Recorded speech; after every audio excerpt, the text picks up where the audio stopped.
Mesdames, Messieurs, bonjour, très heureux de vous retrouver pour ce nouvel édito R7. Vous avez certainement vu à travers les réseaux sociaux des images d'une opération de salubrité improvisée de toute urgence aux abords du stade Kintélé le samedi 2 août dernier. Sous la demande expresse du président de la République, le complexe sportif de Kintélé a ouvert ses portes au ministère de l'assainissement urbain, du développement local et de l'entretien routier. Une vaste opération de salubrité organisée ce 2 août dans le cadre du premier samedi du mois. Au stade de la Concorde, certains ministres ont épaulé leurs collègues de l'assainissement, conformément aux orientations du chef de l'État qui a mis en place une task force spéciale assainissement. Il s'agit des ministres d'État Jean-Jacques Bouya, des ministres Raymond Zéphirin Boulou, Edith Delphine Emmanuel, Hugo Ngoué et Josué Rodrigue Ngounimba. Voilà, c'est sans savoir ce qui se cache derrière cette opération de charme. Mais je puis déjà vous l'annoncer que c'est très probablement un autre crime de détournement des deniers publics et de blanchiment de capitaux. Je vous explique. Remontant donc le temps à l'audience accordée par le tyran de Brazzaville, Denis Sassou Nguesso, l'agent de la DGSE française, un des derniers dinosaures de la France-Afrique, à Madame Michèle Kang, la nouvelle présidente de l'Olympique lyonnais, récemment nommée le 30 juin 2025 en remplacement, bien sûr, de l'Américain John Textor, qui a démissionné de ses fonctions de directeur, y compris du conseil d'administration. La démission de John Textor était attendue par de nombreux supporters de l'Olympique lyonnais. La montée de l'insatisfaction a conduit à cette décision de départ, qui semble être une réponse aux attentes des fans. L'Olympique lyonnais a annoncé des changements significatifs dans sa direction. Michèle Kang a été nommée présidente du club et présidente directrice générale d'Eagle Football Group, tandis que Michael Gerlinger a été nommé directeur général. Après la rétrogradation du club en Ligue 2, décidée par, bien sûr, le gendarme français, donc la DNCG. En cause, des grosses difficultés financières que connaît le club. Vous savez que la dette du club est passée de 340 millions d'euros à 540 millions d'euros, soit un peu plus de 350 milliards de francs CFA selon le rapport financier publié en 2024. Une dette en partie liée à la construction du Groupama Stadium, son immense stade de plus de 59 000 places. Rétrogradé en Ligue 2, le club a fait appel à cette décision devant la DNCG le 10 juillet dernier, ce qui lui donne désormais un délai supplémentaire pour étayer son redressement financier. Voilà qui a conduit Michèle Kang, la nouvelle patronne de l'OL, en Afrique centrale. D'abord en RDC, mais là-bas, malheureusement, Kinshasa a décliné l'offre. C'est donc au Congo-Brazzaville que Michèle Kang a trouvé la solution aux problèmes financiers qui mine son club. Une délégation du club français olympique lyonnais, conduite par Madame Michèle Kang, a été reçue en audience ce jeudi 31 juillet 2025 par le président de la République, Denis Sassou Nguesso. À en croire cette délégation, elle est venue faire part au chef de l'État de la signature d'un partenariat au mois de septembre prochain à Brazzaville. Son Excellence nous a reçus pour parler d'un partenariat entre le Congo et l'Olympique lyonnais. Et donc nous avons décrit avec lui quelles étaient les ambitions qu'il avait pour le développement du football avec notre club et à quel point est-ce que nous pouvions participer à l'essor de la formation et au renouveau de Tinkelé. C'est ainsi qu'un accord de partenariat a été conclu entre la patronne de l'Olympique lyonnais et le tyran de Brazzaville, Denis Sassou Nguesso, en violation de la Constitution congolaise du 25 octobre 2015 en son article 217 qui dispose, je cite, « Le président de la République négocie, signe et ratifie les traités et les accords internationaux. La ratification ne peut intervenir qu'après autorisation du Parlement, notamment en ce qui concerne les traités de paix, les traités de défense, les traités de commerce, les traités relatifs aux ressources naturelles ou les accords, écoutez bien, ou les accords relatifs aux organisations internationales, ceux qui engagent les finances de l'État. Je reprends, ceux qui engagent les finances de l'État. Là, Denis Sassou Nguesso vient d'engager les finances de l'État. sans l'approbation du Parlement congolais. Ceux qui modifient les dispositions de nature législative, ceux qui sont relatifs à l'état des personnes, ceux qui comportent cession, échange ou adjonction du territoire. Je vous rappelle, c'est l'article 217. Chacun peut aller le consulter. Par cet acte, le tyran de Brazzaville, Denis Sassou Nguesso, tombe sous le coup de la loi, conformément à l'article 44 qui dispose, je cite, « Tout acte, tout accord, toute convention, tout arrangement administratif ou tout autre fait qui a pour conséquence de priver la nation de tout ou partie de ses propres moyens d'existence tirés de ses ressources naturelles ou de ses richesses est considéré comme crime de pillage et puni par la loi. » En réalité, dans les pays qui se respectent, Denis Sassou Nguesso devrait démissionner pour avoir posé un acte de haute trahison. Et comme vous le savez, parmi les actes de haute trahison figure également la violation délibérée de la Constitution. Et Denis Sassou Nguesso n'est pas à sa première violation délibérée de la Constitution congolaise.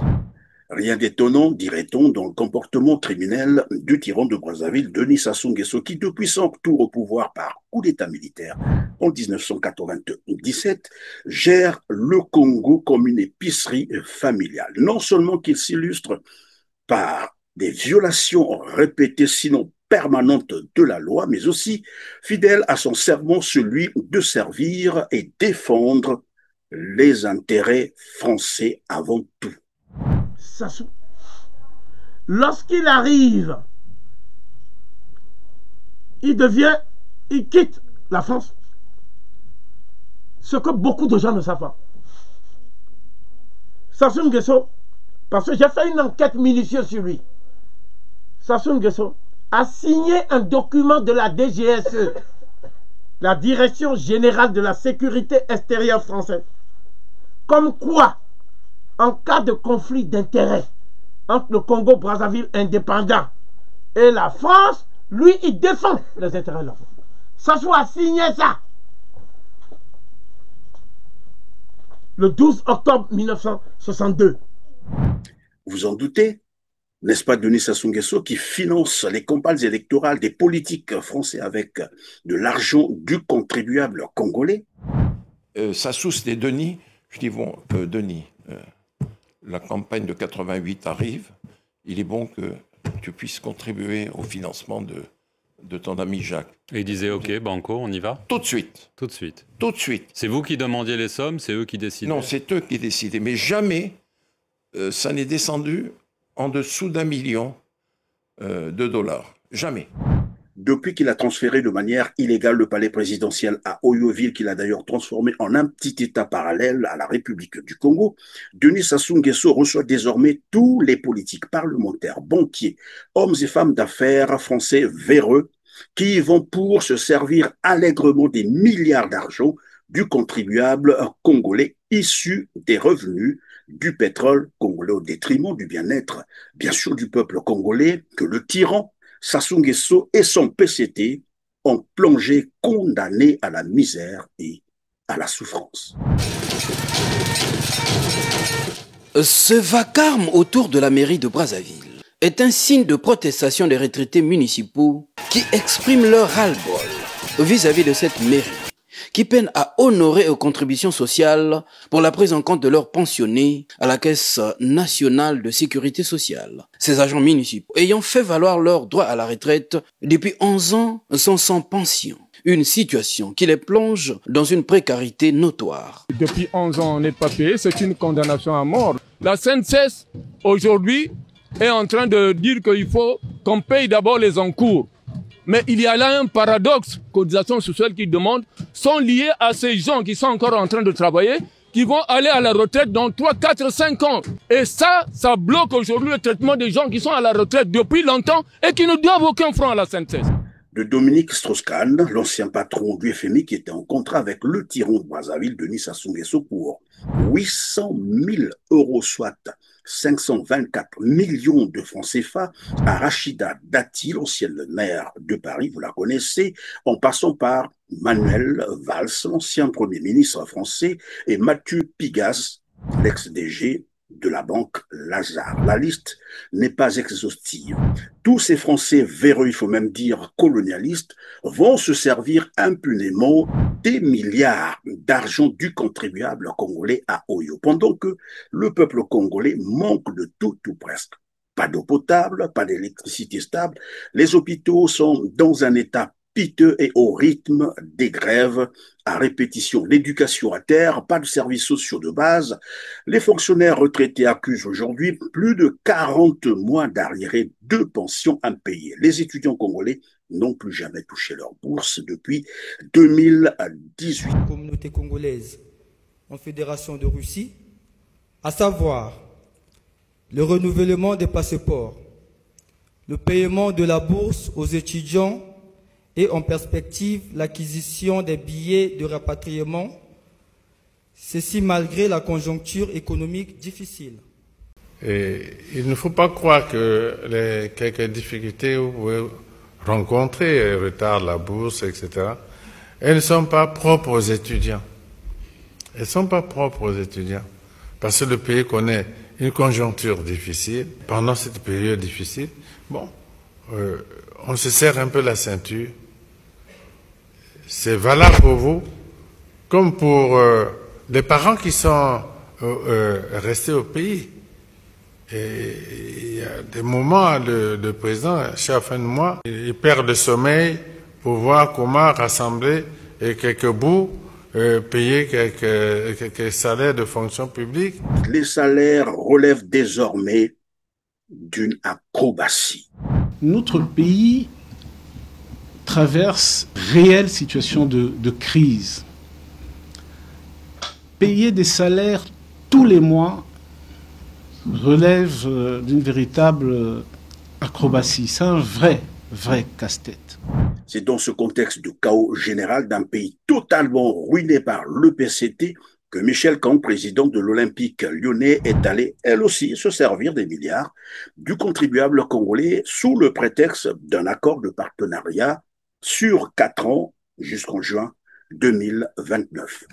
Signé avec le tyran de Brazzaville, Denis Sassou Nguesso, qui n'a consulté ni son Parlement, ni le peuple congolais. Un contrat dont les détails et les montants de financement ont été dissimulés à la presse. Par cet acte, disons-le, Michel Kang, président de l'Olympique lyonnais, se rend coupable de recel et de complicité de crimes financiers au Congo-Brazzaville. Les contours de l'accord entre l'OL et Denis Sassou Nguesso sont restés totalement flous. Personne, en tout cas personne, en dehors de Denis Sassou Nguesso et Michel Kang, n'a connaissance des termes explicites de ce contrat, peut-on lire dans la presse internationale. Même le site internet du club olympique lyonnais, rien n'a été dévoilé sur le contenu explicite de ce contrat. Voilà qui dénote d'une opération de blanchiment de capitaux au sommet de l'État en bande organisée. Ce manque de clarté se répercute surtout sur la nature des projets. Est-ce qu'on a affaire réellement à des coquilles vides? Est-ce que l'argent va vraiment venir? Et surtout, est-ce qu'au final, on n'a pas servi les intérêts de quelques ministères et quelques intermédiaires au détriment de l'intérêt congolais commun? Pendant ce temps, les jeunes sportifs congolais peinent à participer aux différentes compétitions internationales, non pas parce qu'ils ne sont pas compétents, mais parce que les ressources financières affectées au ministère des Sports pour le fonctionnement et l'organisation du sport au Congo-Brazzaville sont dilapidées impunément.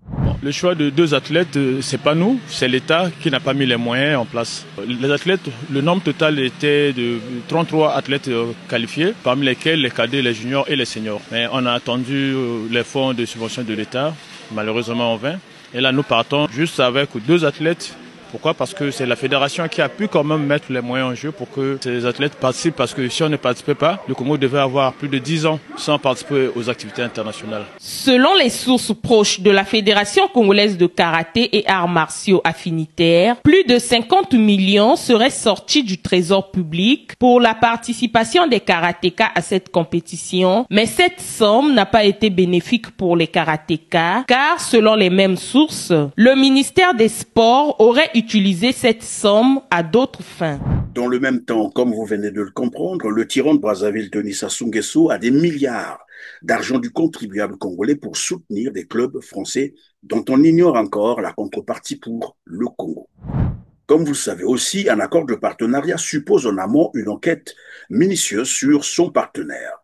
Michel Kang ne sait-elle pas que Denis Sassou Nguesso est cité dans plusieurs scandales de corruption et de détournement de fonds de son pays? Libération ce jeudi sur le détournement présumé de la manne pétrolière du Congo-Brazzaville, l'un des pays hélènes les plus pauvres du monde.